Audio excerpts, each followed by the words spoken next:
Welcome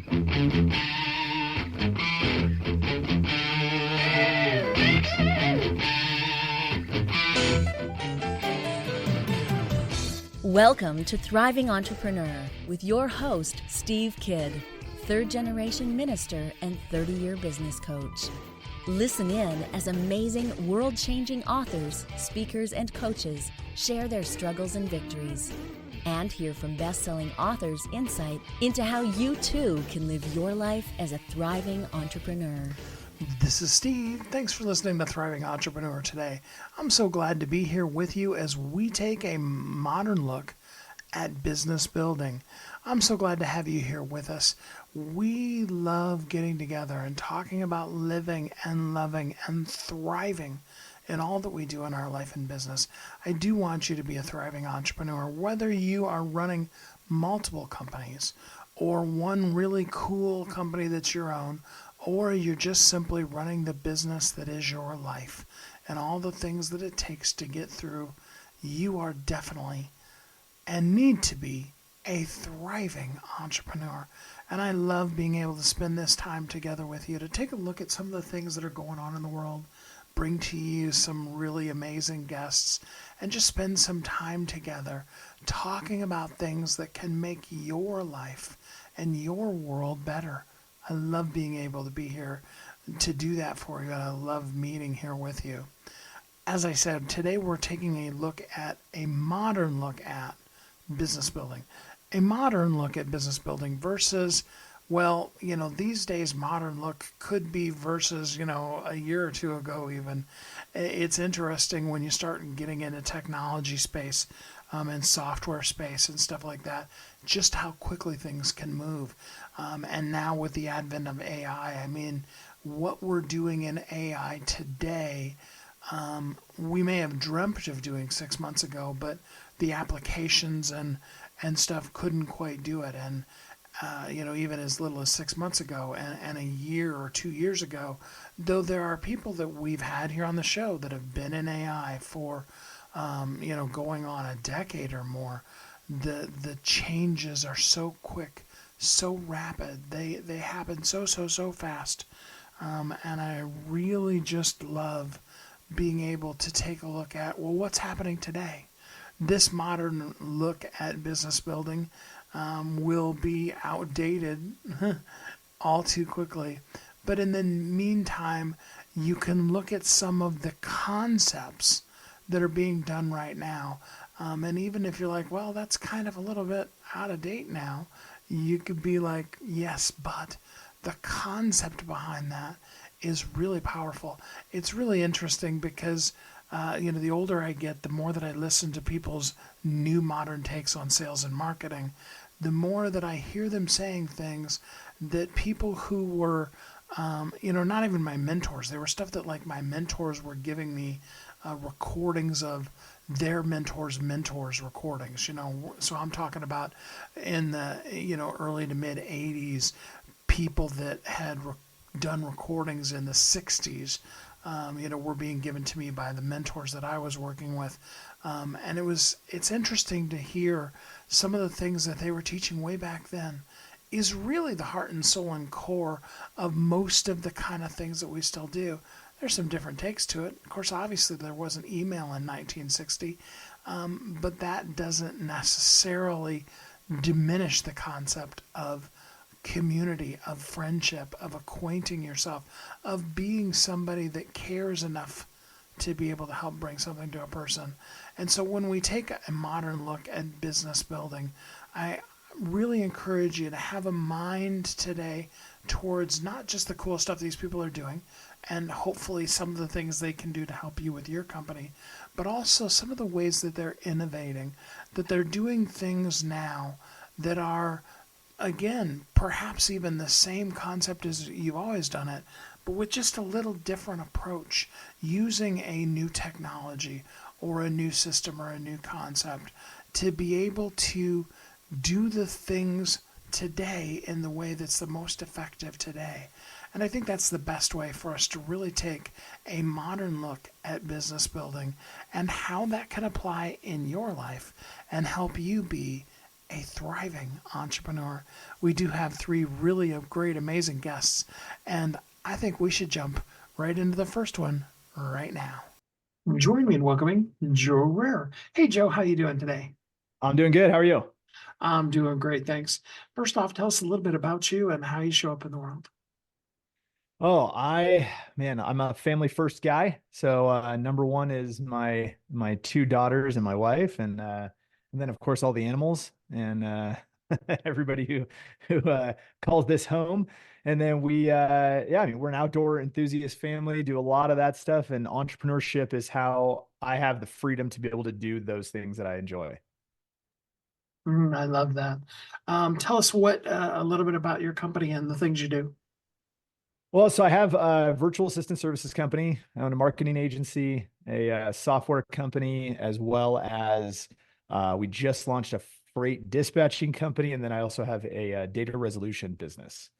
So quite a few things going on, but I'm a fan of building businesses and then having my team run the companies so that I can position myself as a strategic investor, or a strategic advisor and an investor in the companies. Oh, good. I'm glad that you're not doing anything right now. You're just kind of hanging out, playing with the Yeah, kids. yeah. So, what do you find is, I mean, gosh, I even want to know how to answer this question the right way. There is that distance between a great idea and the systems to put it in place and the money for you to not have to work 60 hours a week yourself in it. How do you go beyond that point where you can be free of it, and the company still exists on its own? What's the secret?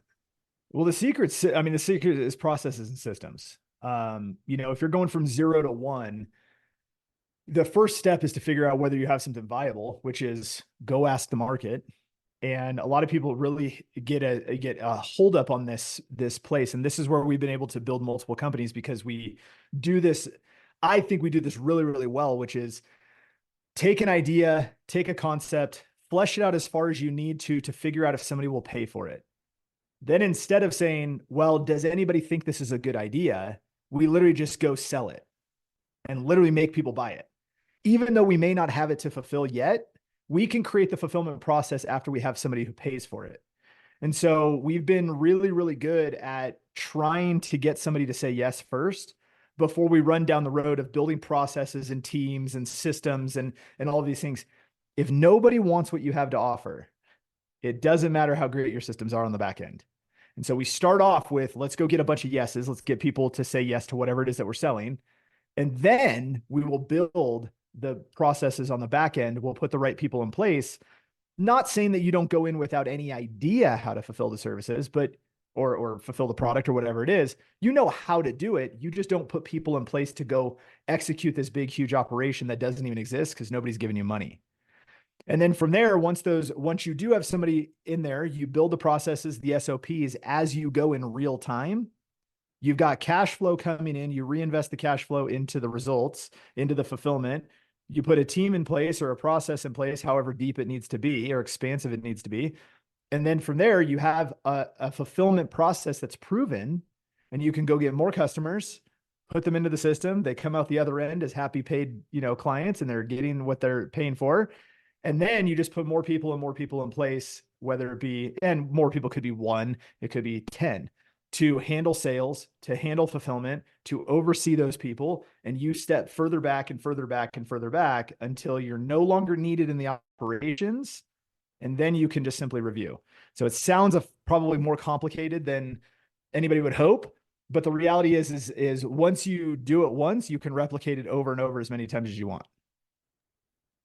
See, and I was going to go the other way with it. I was going to say, you make it sound so easy, but in the reality of it, I wonder how many of us really actually get to that place where we remove ourselves from the equation. They don't. And that's the reason that, entrepreneurship is so challenging from my point of view, looking at the entrepreneur landscape, is that unfortunately, most people start a business in order to create some level of freedom, whether that's time freedom, financial freedom, the freedom to do their own thing their way. everybody goes in with this grand idea, but the reality is very, very, very, very few people actually get freedom out of their business. They typically trade the 9 to 5 for a 6 a.m. to 2 a.m. type business, right? Where it never shuts down 7 days a week. And that's the reality of where most entrepreneurs go. And so they don't position themselves out of their business. They don't put themselves out of a job where they can be an entrepreneur. I don't look at day-to-day operations. I look at what are the results of everybody's day-to-day operations as it matters to our big grand picture, right? I don't care about, okay, who dealt with what. If there's a fire, guess what? Somebody in that division needs to handle it, not me. And if it comes to me, we have a way bigger problem. And so I'm hoping that my team is taking care of the things that need to be taken care of, and then I can guide the business to the big vision that we have. And you kind of glossed through something that was so powerful that I want to go back to it and have you talk more specifically about it. And that's sales. Yes. A good friend of mine used to say, nothing happens until a sale is made. So how do you get the good qualified leads, not just people who want to waste your time, but really good qualified leads, and then train, or do you already have just a set group of sales guys that are just so awesome that everything you come up with, they go out and say, oh, how do you do that piece of it? Well, for me, and I mean, I can speak from my own experience, but the way that I do it is I'm a sales guy through and through. Sales and marketing is like my jam. So I will always be the first one to put my blood, sweat, and tears into an idea. If I can't go sell my idea, it won't sell, because nobody's going to outsell me on my own idea. And so if I can't go execute it, nobody else is going to. So the idea is a flop. But once I know that we have something, I simply take what I know, how I pitch somebody, where I believe the pain points are, the objections, and all those things, and typical sales, training type stuff. And then I document it. I record sales calls, and then I put somebody in place who's going to take that role and do that part of it. Now, the lead part of it, the leads can come from anywhere, and it depends on your niche. It depends on your service offering. It could be that you run ads to get leads. It could be that, you do a podcast and hopefully somebody sees, my screen behind me, and then they decide, hey, what's that? And let's go check it out. However it is that you're going to generate leads, wherever your audience is, I can say the Facebook ads are great, or Instagram is great, or TikTok's great, or YouTube, but that depends on the niche, right? So where are you getting the best leads? It really depends. Some of our businesses, we get leads from a list.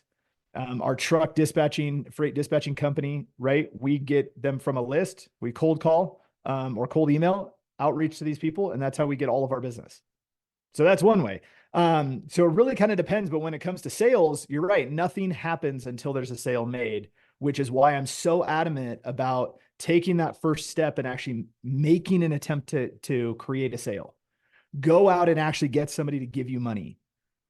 If they don't believe in what you're selling and they're not willing to give you money for it, you don't have anything. So everything else that happens after the sale doesn't exist until you obviously get that sale, that first one. Okay, so let's flip the script on you a little bit for those of us that are great salespeople, because let's face it, most really good salespeople are not great operations people. The nitty gritty of operations drives us nuts.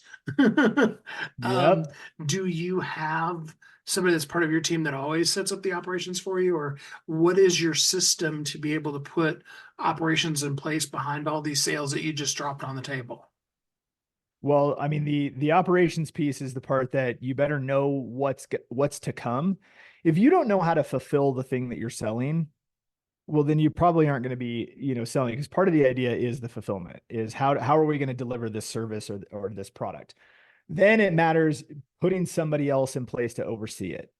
The way that I started, I restarted, but the model that we built for our processes has been pretty simple. I hire one person, a virtual assistant, to prospect day and night, to set me up with opportunities to talk, just get in a conversation with my ideal prospect. They might be prospecting via cold email. They might be using social media and doing direct messaging, LinkedIn, whatever. Maybe we're running ads and they're trying to set me with appointments. But more importantly, if they can get me in a conversation, It doesn't have to be a set appointment. Maybe it's a text message conversation. Maybe it's a DM. I don't care which one. I know that in the beginning, if I just step into that conversation, I can work my way through it, figure out if there's an opportunity. So we do that first. Next, I close the sale. After the sale is closed, we have to fulfill the service. So I pump the brakes on sales and I turn over to fulfillment and I say, hey guys, my team, this is how we fulfill the service that we're going to do. So let's imagine it's just, we're going to, build out a CRM for somebody, marketing automation system. So we turn over here and we say, okay, great. They purchased this. Here's everything that's included. Here's how we fulfill it step by step by step. And I teach them how to actually fulfill it. We record it. We do a training system that I call play, pause, do. So as I create this in a video format, I literally tell the camera, hey guys, here's how you do this. We're going to do dot, dot, dot, dot. Okay, great. Pause the video. I want you to go do the thing I just showed you how to do. Then come back, play the video again. We're going to go to the next piece. So then we teach the next thing. Okay, do this, this, this, this, and this. Okay, great. Pause the video. Go do what I just told you. Then come back and play the video. Play, pause, do. And we do this over and over and over. And we do it until we see, hey, they can fulfill the service. Okay, great. We've got that. Now, you guys take all this information and create an SOP. Not me, the team. You just learned how to do this from top to bottom. Now document it. So they take my video, they take screenshots, they document it in written form, which usually if they just take my video, they can use AI to convert it into text. And they do all those things. They create an SOP. Boom. Now we can put anybody into the fulfillment system. And in a matter of a day, they could learn the entire process. And that's how we do it on that point. Then you put somebody in operations to oversee it. And that person's job is to make sure that everybody's doing what they say they're going to do. They do it on the timely manner. They're doing it at a cost-effective, for making sure we're staying profitable and all those things. So that's how I do it. I love it. Great system. And you even put a system in place for how do you create your system. I love it. Oh, that's awesome. Yeah. So, what is your favorite of your businesses today? I mean, it's kind of like asking you which of your kids is your favorite. I know, that's not fair. That's not fair. Which one would you like to talk a little bit about here for a couple of minutes? I think the one that we talk about the most is probably the virtual assistant company, because it's the one that creates all of the leverage. So any other business that we have the leverage is created because we have a virtual assistant services company. And everybody who operates each of the companies that I have are virtual assistants from the Philippines. So my ops director who runs each of the companies, she oversees literally every division and department of every business. She's based in the Philippines. Then we have finance team, Philippines. Our sales team happens to be the sales directors here in the US, but he's still outsourced. But I mean, our HR team is all in the Philippines. Our sales and our marketing team is all in the Philippines. Every piece of content that I create is not created by me. I don't edit anything. I don't do any of that stuff. The Philippines do it. And so the virtual assistant services company has been fantastic because I've given other people the opportunity to do exactly what I do, which is build businesses that are run by virtual assistants. And we just have the perfect system for it. So we have a projects on demand service that you could pay, you want 40 hours a month, you could pay $597 and you can submit any task that you want. You need somebody to update your database, you got that. You want somebody to do graphic design, video editing, list building, copywriting, CRM management, marketing automation systems, landing pages, whatever, you can just submit tasks and have them do it. And you get a block of hours you can use for a month. And you can just re-up that whenever you're out. Then we also have dedicated virtual assistants, which is I want one person to work inside my business and work for my company. And so we provide the VA, but we manage everything on the back end. So you don't have to worry about trying to send money to the Philippines. You don't have to worry about, the labor code over there and making sure people are congruent with that. We manage their HR, we manage their coaching, we manage their, medical benefits and all of those things. We do all of it. And then you just pay our company a fee and you get somebody who works within your business. And so those are kind of the two major services that we offer. Then we have paid ads and lead nurturing and like call center type stuff. But yeah, so that's Level 9 Virtual. I love that. So if a person wants to work with you, how do they get in contact with you? You can send me an email, joe@level9virtual.com, or you can just visit level9virtual.com. Top right corner, let's say book a call. You can jump on a call with our team and learn a lot more about how we can support you specifically. So the cool thing is if you book a call, it's not like a traditional sales call. It's a consultation. So we're saying, hey, of what you're trying to accomplish, where do we fit in to support you? Or are we just a bad fit and you need to do something different? And so that's kind of the benefit of it. It's very consultative. We're not trying to be, we don't really hard sell. Luckily we built a good enough brand and a reputation to where we get enough influx of business that, like we have a policy, we just don't hard sell. We don't hard close people. And we just really want to find a way to be consultative. I love Jay Abraham as a sales coach, and he's very heavy into consultative sales and finding actual solutions that we can provide that are beneficial. They have, huge upside for the client. And then the benefit is that they work with us. And so if we can make that happen, awesome. But if we're not the best fit, we literally have referral partners everywhere and try to send them to somebody that's got what they're looking for if we don't have it. I totally love that. Well, I appreciate so much your little bit of insight here. I mean, there's hours and hours of stuff that we could unpack, but this is a great first start, and I appreciate having you here on the show with us today. Yeah, thank you so much for having me. I appreciate it. I love all the things Joe's doing. I was remembering as I was putting this episode together, we do the recordings previously and then put all of the different people together into one show. And I was remembering all of the encouragement that this show gave me and some of the cool ideas that I was having of doing, both in my own business as well as some other things that I want to do. And that concept of bringing in some virtual assistants and stuff like that. I love the concept of a person who has multiple interests, and when they find something that's interesting to them, they just find a way to then also bring that out and share it with the world. I think it's a really cool look at maybe a little bit more modern of a version, especially with the VAs and stuff like that in there. Really, really fun, cool way to be able to run a business today and to be a thriving entrepreneur. With that said, let's take our first commercial break.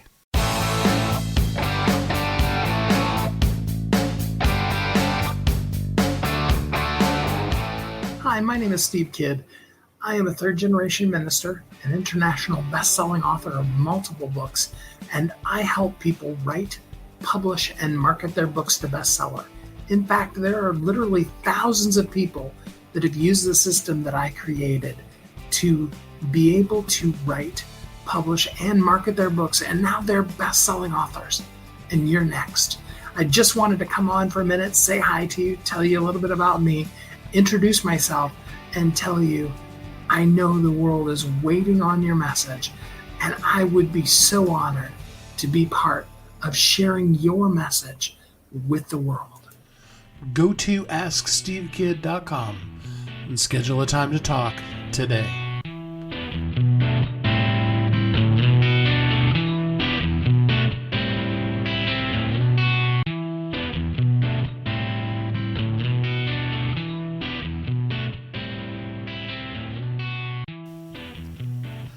This is Steve. Welcome back.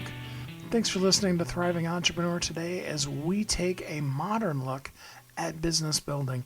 And yeah, you're going to see some things in here. You're going to be like, hey, I've been doing that for years. But you may also, as you listen to it, hear just a little bit of a twist as the kind of things that they're doing. And it'll also remind you that the applications, the systems, all the things that you had in place yesterday aren't necessarily wrong. They don't necessarily need to be changed, but they do need to be looked at. Make sure that they're still working and impacting and are as effective as they can possibly be as you move forward and you live and you thrive and you do business here today in the way that most effectively will impact the people that you're meant to serve. I hope you got some really great things out of the first segment. And now we have another guest that we're going to jump into right now to help us take a modern look at business building and how we can apply that to living as a thriving entrepreneur. Here's our next guest. Join me in welcoming Ben Johnson. Hey, Ben, how you doing today? Doing great. Thanks for having me. Glad to have you here with us. First off, tell us a little bit about you and how you show up in the world. Yeah, I'm the CEO of Particle 41. We're a software development consultancy that loves accomplishing complicated digital projects. And can you define for us in more detail what kind of projects are truly difficult versus the ones that just seem difficult to folks who don't know what they're doing? Yeah, sure. Well, many people had digitally transformed several years ago. So one of the things we found ourselves in most often, especially for large businesses, is application modernization. So that digital transformation that you did in 2015, it's probably showing a little wear and tear, and we're really good at parachuting, jumping in behind enemy lines and ramping up quickly to figure out what needs to be done to bring your technology and your software into the future. Versus just breaking out the duct tape and the bubble gum and trying to That's connect it right. together with the things that aren't compatible at all. That's right. And I also do a fair amount of just good old-fashioned advisory, helping CEOs establish a path forward in this digital world, seeing what kinds of tools they're using, and if there's a better way to, put them together to enhance their business and add value to their customers. Now, are you finding yourself doing a lot of things with AI these days, or have you not really gone in that direction yet? No, absolutely. So we're currently talking to all of our current clients about ways that they could leverage AI. And then, of course, that's also opening up new clients. Just about every business model is benefiting. Even our own software development practices are benefiting from the inclusion of AI.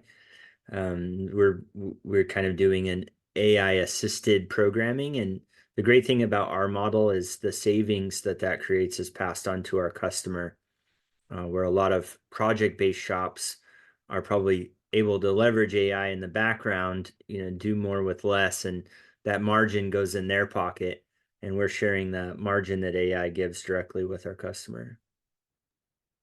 For somebody who doesn't understand what you're meaning, how can you use AI to help you code better? Sure. So what we do is we tell AI the general best practices and standards that we want to follow. We tell it a little bit more about the application that we're writing and how we want to structure that application. And then we're able to use AI to kind of advance the keystrokes, right? Give us uh, words and characters on the page that are syntactically correct and kind of scaffold in the application quicker. And then as we solve particular problems, as we start writing, that AI will watch our code and make sure that we continue to adhere to the best practices and standards that we said we would agree to. And that's just helping us move more quickly.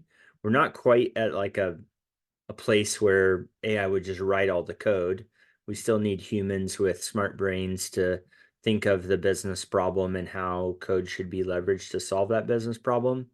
But we're at least using it as a really good watchdog around our cleanliness and making sure we're doing things as succinctly as they could possibly be done. And then when there's errors, we can ask AI what the meaning of that error is.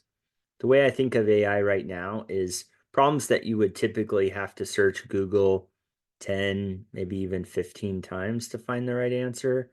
Oftentimes, AI is giving you those in a single search.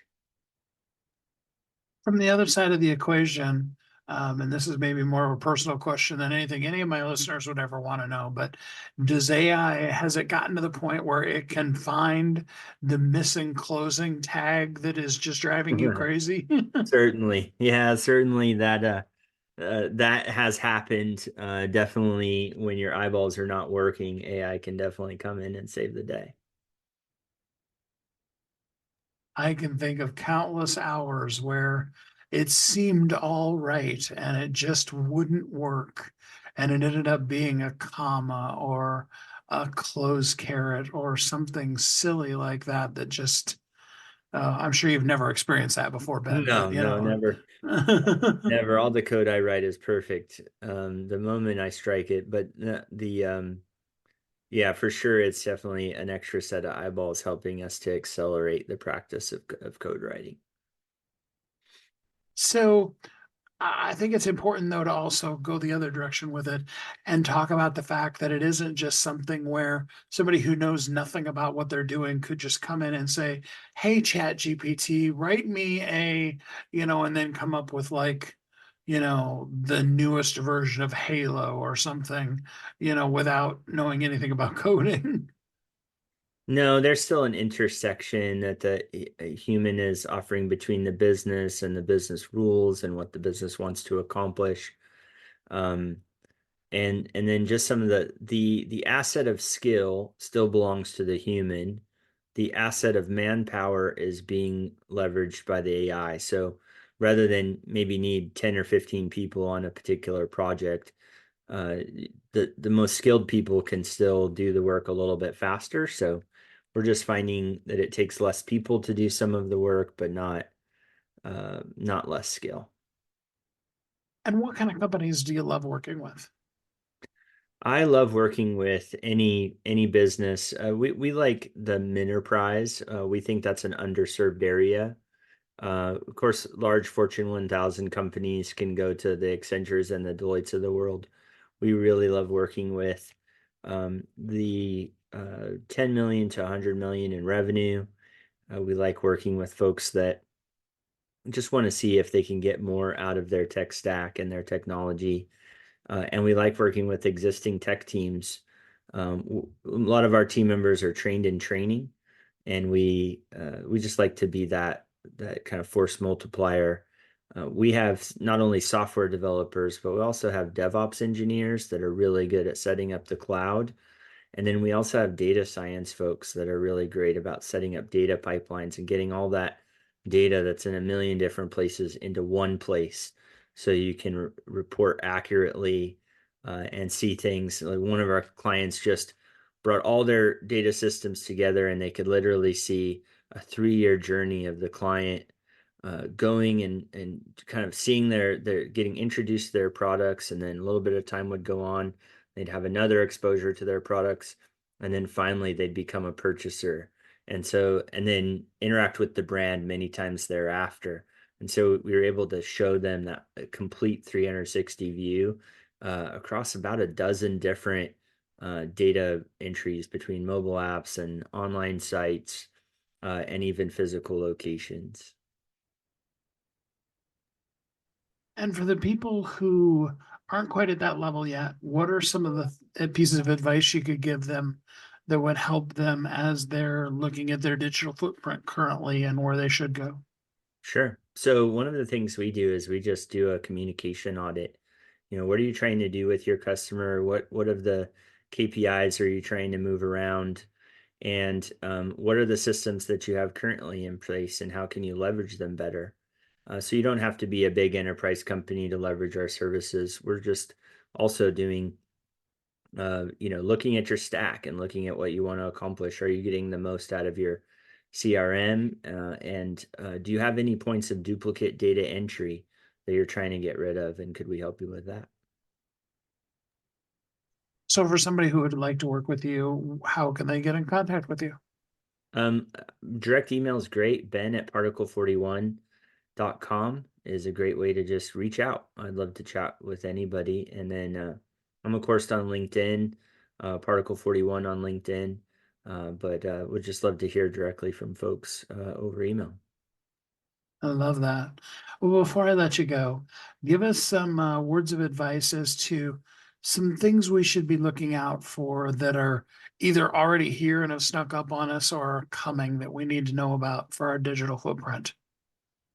I guess I'll give a shout out to a tool like Slack, that even if you're not already using it, you should be. Bring all your communication into one place, get your team out of email as a central point of internal conversation, and just see how you can bring all your different systems together in that one stream of activity. So I'll give Slack a big shout out. If that's not something you're using, you should definitely take a look at that. I love that. Well, Ben, thanks so much for spending some time with us here on the show today. Oh, my pleasure. Thanks, Steve. those of you that know me know that I've spent a lot of time and I love some of the cool things that we can do in technology. And, sometimes the systems and the updates and the upgrades and the moving from Windows 3.1 to Windows 95, just to name one that drove me crazy, sometimes they're good and sometimes they're bad, but it keeps moving on. And we have to keep moving forward. Can you imagine if you were trying to run your computer, your company, and the computer technology for your company off of, an IBM DOS machine that maybe had a line editor at best in it? There's so many things that we take so for granted. And it's important that we keep those applications modernized, up to date, that we look at them. And sometimes they won't need to be fixed, and sometimes we'll need to bring somebody like Ben in and help us fix them because things change so quickly. And maybe we need to add an AI element into it or other really fun stuff that you can add in that helps you at the end of the day be able to better serve the people that you were meant to serve. And that's what it's all about. And of course, that is the way we always need to look at business, but also updating that is very much a modern look at business building. And all of it comes together to help you be and live as a thriving entrepreneur. We're going to take a commercial break, and then we'll be right back here on Thriving Entrepreneur. Don't go away.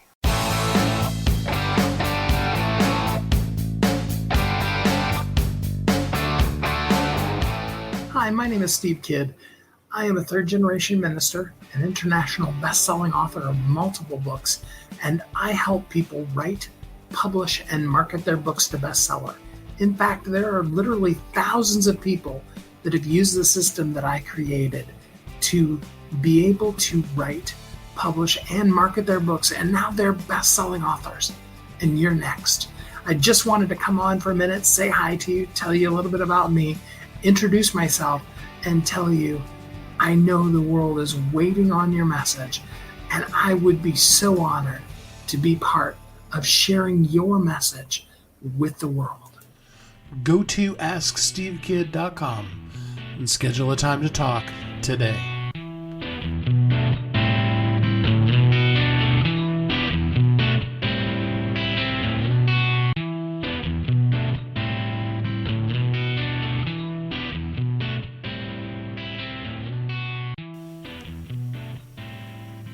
This is Steve. Welcome back. Thanks for listening to Thriving Entrepreneur today as we talk about a modern look at business building. What are some of the things in the first two segments that we've looked at? Maybe you want to hashtag Thriving Entrepreneur and share some of the insights that you've had with us as we look at the things that we can do to quote unquote modernize what we're doing. To keep up with the times, but more importantly, to most impactfully make and have the effect for the people that we know we're meant to serve so that their lives can be the best it can be and we can help reach them where they are. And at the end of the day, I don't know that that's a modern concept, but that is most definitely the way to build your business. And that's based in the age-old phrase, people don't care how much you know until they know how much you care. So as we take a modern look at business building, please remember that there are some of those tried and true things that we absolutely do need to keep in mind and to live with. We have one more really great guest here, another great modern look at business building and something that you might want to consider for your business. And I'm not going to tease you too much more about it. We're just going to jump right in to our next guest. Join me in welcoming Oshri Cohen. Hey, Oshri, how you doing today? I am doing very well. I'm doing very well. That's amazing. So tell us a little bit about you and how you show up in the world. How I show up in the world, people usually find out about me on LinkedIn because I don't shut up on LinkedIn because I post incessantly and good content, I think. I don't know. I've got 17,000 followers so far. So, I told my mother about how many followers I had, and she told me to call a doctor, and she didn't really understand why I thought I had so many people following me. but that's how people know about me off of LinkedIn, as the founder of Red Corner, a CTO as a service company. So tell us more about that. What does a CQ as a service mean? CTO as a service means that you get a CTO with 20 plus years of experience, massive amounts of experience in the startup world, in enterprise world, and whatnot, on a fractional basis. So you get him 1 or 2 hours per day, which is really more than you would ever need for technical leadership, way more than you would ever need. And that makes it affordable for many companies, because your standard CTO will cost between $350 and $450 a year base salary, right? Having, that's the 2-year total cost of ownership with our fractional CTOs, and will be much more effective because we only work 1 or 2 hours a day. We have to be really, really effective with the teams, right? We can't waste time. We can't take on anything for them. We have to train them and level them up. It's quite something, actually. We can talk all about it, but yeah, that's how it works. That's the concept. I love that. So, does it work just as well for a really small, even startup company, or do you need to be at a certain level before it makes sense for you? So we have different tiers for different tiers of companies. So we've got what's called the virtual CTO for pre-seed companies. So the virtual CTO is 1 hour a week, because you have nothing yet, but you need an advisor. You need someone to tell you, hey, buddy, you're about to spend, $500,000 on something. You should maybe get some technical advice, right? From someone who has no equity in your business, who just wants to help you, just advice. So what's important to know is that Red Corner only does advisory. We don't do coding. We don't do outsourcing, nothing. We advise companies, right? So there's the virtual CTO. It's 1 hour a week, but they get access to us 9 to 5 over Slack every day, which is kind of cool, actually, right? Then we've got the advisory CTO, which is 1 hour a day, and then the fractional CTO, which is 2 hours a day. So it goes from pre-seed to about 3 employees, and then once you've got your seed funding, you can go up to 5 to 10 employees with 1 hour a day, and then more than that, you would need fractional CTO at 2 hours a day. That's amazing. And how many people do you have that are part of your company? Right now, we've got 10 fractional CTOs on our bench, I guess. I don't know. Yeah. Usually, the thing is that they're all contractors, right? Because they will not work full-time for anyone, because they don't want to. They're accomplished. They're financially independent. They are with us because they like solving problems, not because they need the money. That's the key differentiator here, right? They're not desperate for the money. So they want to work with us because they like the challenge. They like working with other CTOs. Yes, and they make good money as well. Obviously, that goes without saying. That's great. So what are the kind of things that, other than just time, what are some of the advantages of having the CTO be in there fractional as opposed to going out and hiring somebody that's going to grow with your company? So, and here's the big misunderstanding about a CTO, right? The CTO needs to evolve with your company. The way you are as a pre-seed startup is not the way you're going to operate as a seed startup, is not the way you're going to operate as a Series A and Series B and Series C.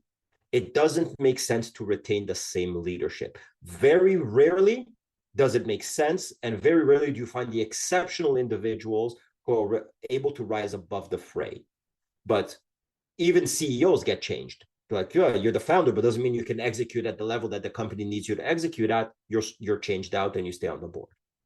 So the CTO in the first generation of the company, and I say generation and not years, because in the startup world, a generation could be 6 months. You go from $0 of funding to 10 million. Suddenly you go from zero to 1 generation in 6 months. You've completely changed the kind of CTO you need. Snap of a finger, right?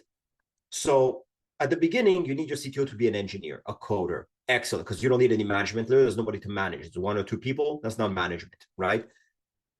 You need him to be an engineer. Generation 2, you need him to be a manager. Now there's a sizable team. There's 5 developers, maybe 10 developers. They got to manage multiple teams and whatnot. Generation 3, you need them to be a leader. Now they're leading managers who are leading their own teams. Now you've got at least 50, 60, maybe 100 developers, right? And then generation 4, you need them to be a visionary. So Steve, I'm going to ask you a very simple question. What is the likelihood that that is the same person? And that's the problem. So startup founders are really, really quick to hire a CTO, give them equity and everything, and then turns out it's not the right person for them, right? Turns out that they've aged out, so to speak, because some people are great at the beginning, but they're not good at scaling, or they're not good at the business of technology, right? And so they keep giving equity like it's cookies. Before you know it, they've given 5 and 6 and 10% of their business to different CTOs who have reached their maximum. So what I tell startup founders is, do not hire a CTO. Hire developers, hire marketing, hire sales. That's even more important. Get those sales in. And then hire a fractional CTO to guide and advise you, because that's all you're going to need at that stage, at the least. So when you get into those broader and larger stages, does as you've outlined it, does the CTO ever really, I mean, different person, but is the time commitment really that much different? It isn't, right? If you take a look at a full-time CTO, right? Like, I'm assuming you at some point you've had a full-time job, right? At some point, maybe in management, who knows, right? Let's be honest. How productive were you really? Like, were you doing 8 hours of hard work the whole time? Or maybe it was about 6 hours. And then there's 2 hours, those hours were BS meetings. So it's really 4 hours, right?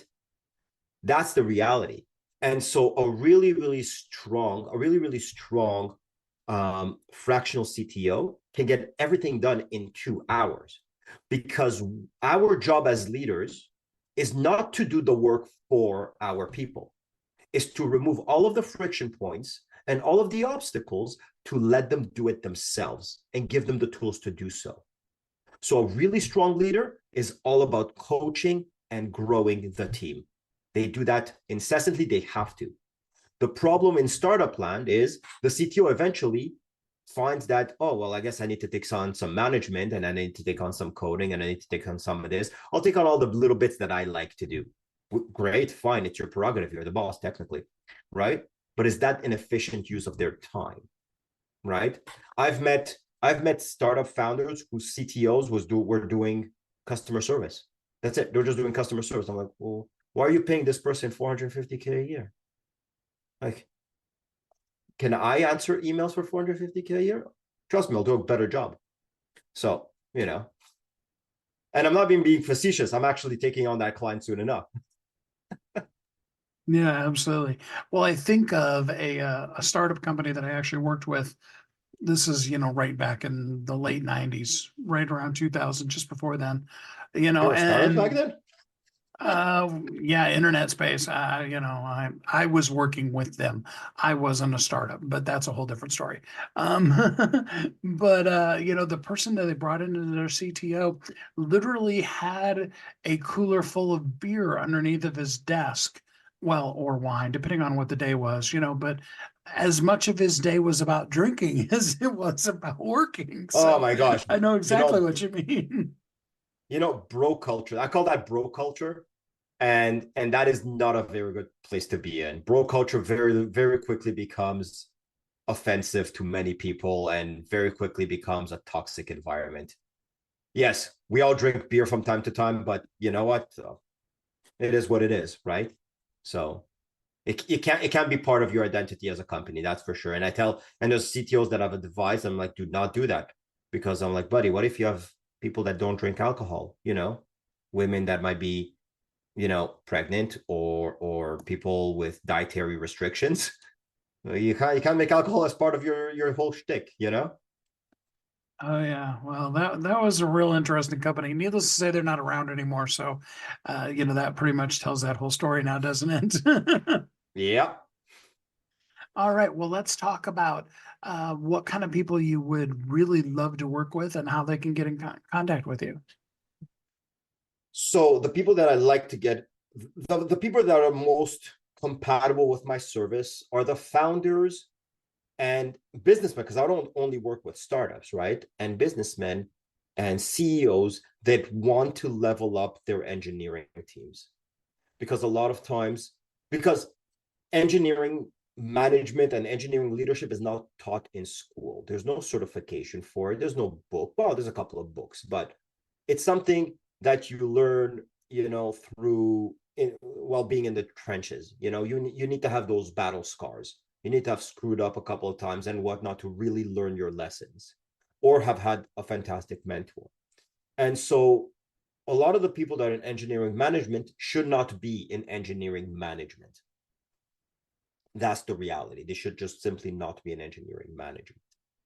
And that's it. That's the key here. The founders and the CEOs and whatnot need to be the people that want to see their company level up, right?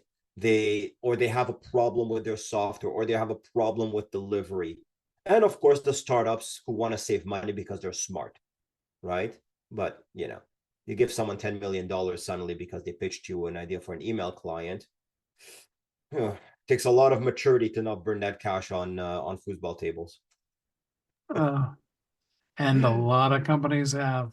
Oh Lord, you have no idea. Or maybe you do have an idea. I don't know. It's bad. It's bad out there sometimes. I call that startup land thinking. It's not real world. It's startup land.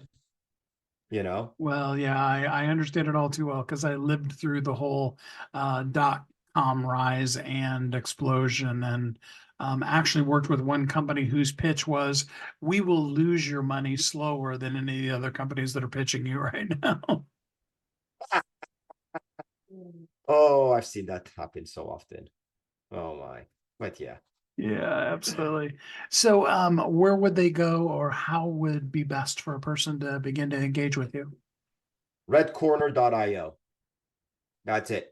Redcorner.io. I get a lot of traffic there. I've got a YouTube channel also with some fun videos, very informative.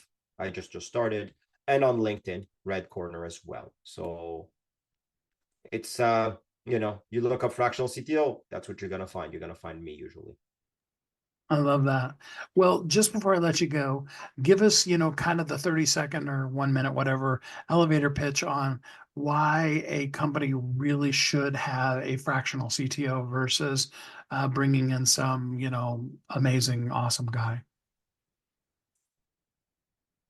Because you deserve a CTO that evolves with your company. Working with Red Corner means that we will give you and assign the CTO that is at the right time and the right profile for the right phase and growth of your company. We will interchangeable.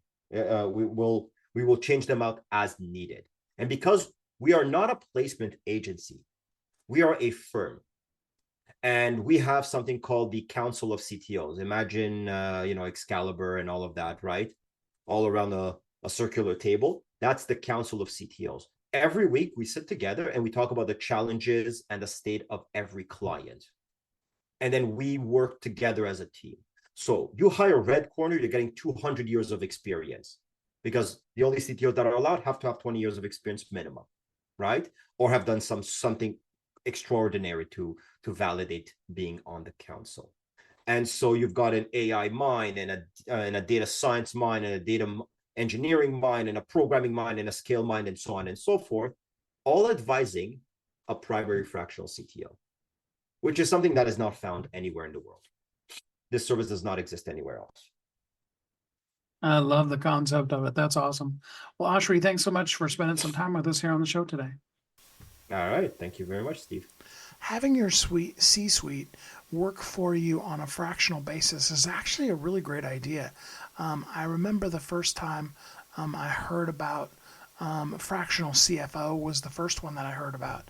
But again, when you're talking about that higher level, I was having this conversation with actually a client the other day and was helping them understand that when you're talking about some of those really high level things, the vision casters and the person who needs to make sure that the team is going in the direction that it needs to go, but not shouldn't be, if it's set up right, shouldn't be the person that's actually doing the day-to-day work. Really using them on a fractional basis can be a really great thing for you. They can come in with a ton of skill and expertise and really be able to give you some great insights, and then look at what you were doing and tell you, here's what worked, here's why, what didn't work. I know myself, when it comes to working as a fractional CMO or helping folks with their books and stuff like that, I very much love to come in, and give a person an hour or a couple hours or an hour every other week or those kind of things, and really come in and say, hey, look, here is what you're doing in your marketing. Here is the plan, outlining a plan that sometimes has things in it that people didn't even know that they could or should do. And a lot of times it's just really practical things that somebody just needs to set a system down for. But then the day-to-day person who is really invested in that, they only know what they know. They only have the experience that they've had. I've been doing this for 37 years. I'm not asking somebody to know everything that I've learned over the course of the 37 years. But a lot of times, that right person and place for your business can really take that ball and run with it. And all they need is just that little bit of guidance.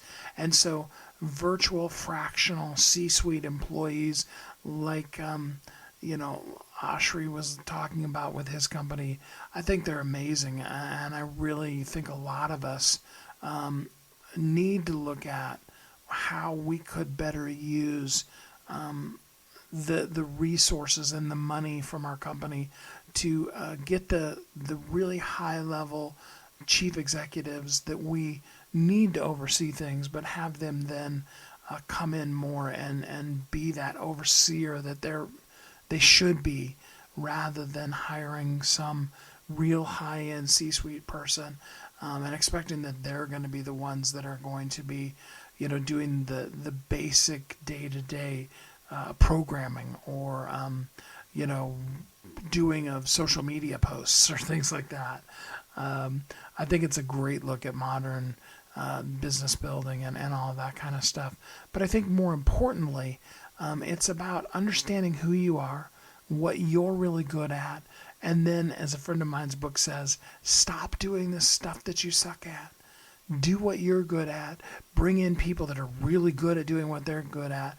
Empower your employees to become really good at what they do, and then give them the ability to really run and do and be all that they are. They are, and you are, uniquely brilliant.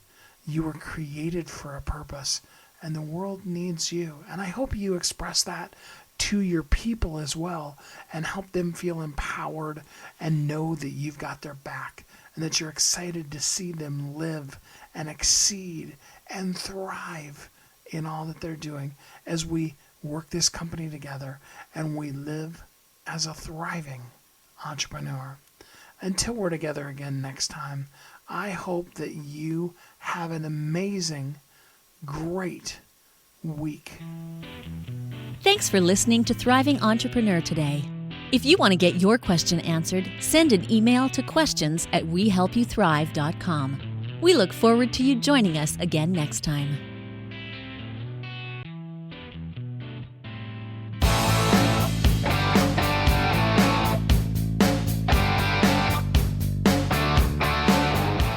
Hi, my name is Steve Kidd. I am a third-generation minister, an international best-selling author of multiple books, and I help people write, publish, and market their books to bestseller. In fact, there are literally thousands of people that have used the system that I created to be able to write, publish, and market their books, and now they're best-selling authors. And you're next. I just wanted to come on for a minute, say hi to you, tell you a little bit about me, introduce myself, and tell you I know the world is waiting on your message, and I would be so honored to be part of sharing your message with the world. Go to AskSteveKid.com and schedule a time to talk today.